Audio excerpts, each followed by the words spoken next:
Please help me to reach 1,000 subscribers. The message came at 11:42 p.m. My phone buzzed on a nightstand while I was half asleep, staring at the dim hotel ceiling and listening to waves crash somewhere beyond the balcony. I picked up the phone, expecting a room service notification or maybe a spam email. Instead, it was a text from my wife. Hey, don't be mad, okay? Jason planned something better for tomorrow. Jason. I stared at the name for a long moment.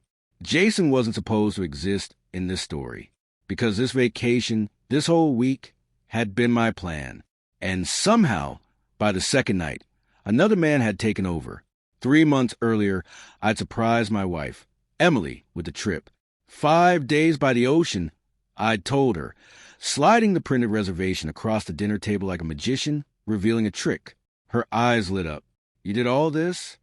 Yeah, I said, smiling. Figure we needed it. And we did. At least, I thought we did. The last year had been strange between us. Not bad exactly, just distant. Conversations shorter. Nights quieter. I believed a vacation could fix that.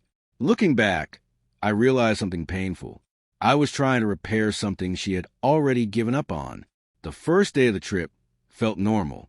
We walked the beach barefoot, ate seafood at a little restaurant overlooking the water. Emily laughed like she used to. For a moment, I thought I'd been imagining the distance. Then came the phone calls. At first it was subtle. Her phone buzzing during dinner. Work, she'd say quickly, stepping away from the table. Or text she'd answer while angling the screen away from me. I tried to ignore it. Everyone works too much these days. But by the second day, something felt wrong. She was distracted, smiling at her phone, then putting it down quickly when I walked into the room.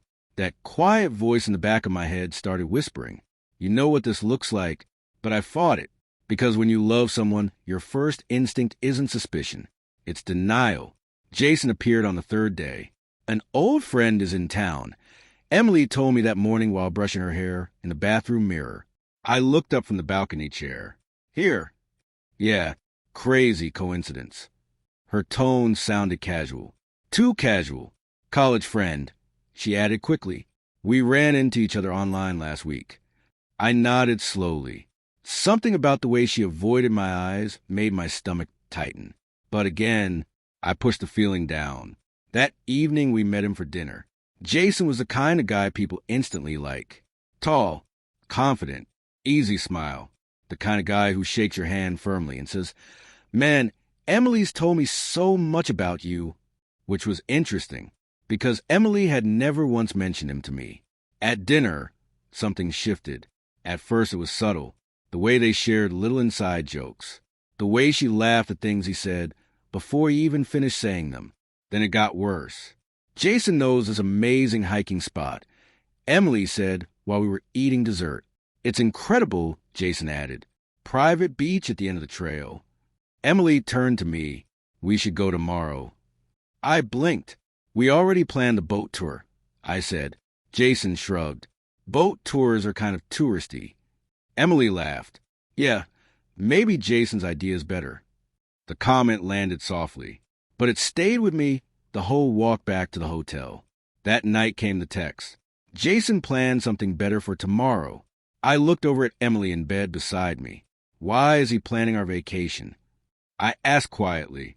She sighed like I'd asked something unreasonable. He just knows the area better. But it's our trip. She rolled onto her side. You're being weird about this. That was the moment something inside me cracked. Not loudly, just a quiet realization. This trip wasn't ours anymore. The next day proved it.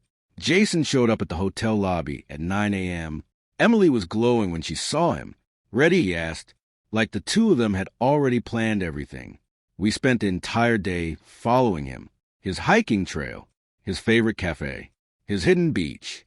I barely spoke. And the worst part, Emily didn't seem to notice. Or maybe she didn't care. The moment everything became undeniable happened that afternoon. We were walking back along the shoreline. Emily was ahead of me with Jason. They were talking quietly. Then she reached out and touched his arm, just briefly. But it wasn't friendly.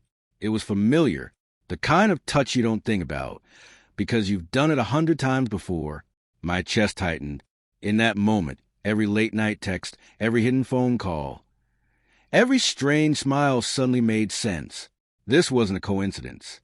This was an old friend. This was something that had been happening long before the vacation. And I was the only one who didn't know.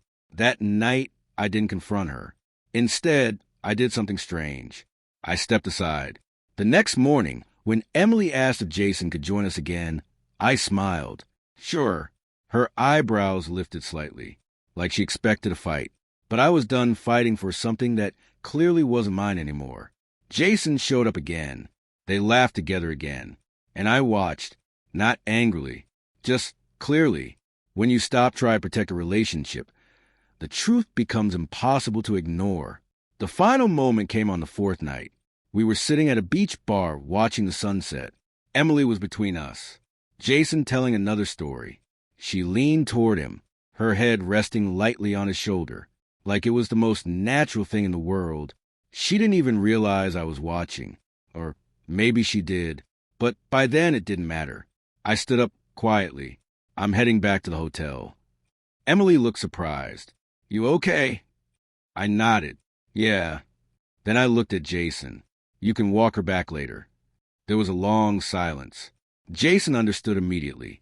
Emily didn't. Not yet. When she returned to the room 2 hours later, I was packing my suitcase. Her voice was small. What are you doing? I'm leaving early. Her face went pale. Why? I looked at her for a long moment. Then I said something that surprised even me. If you're letting him take over our vacation, you might as well let him take the rest too.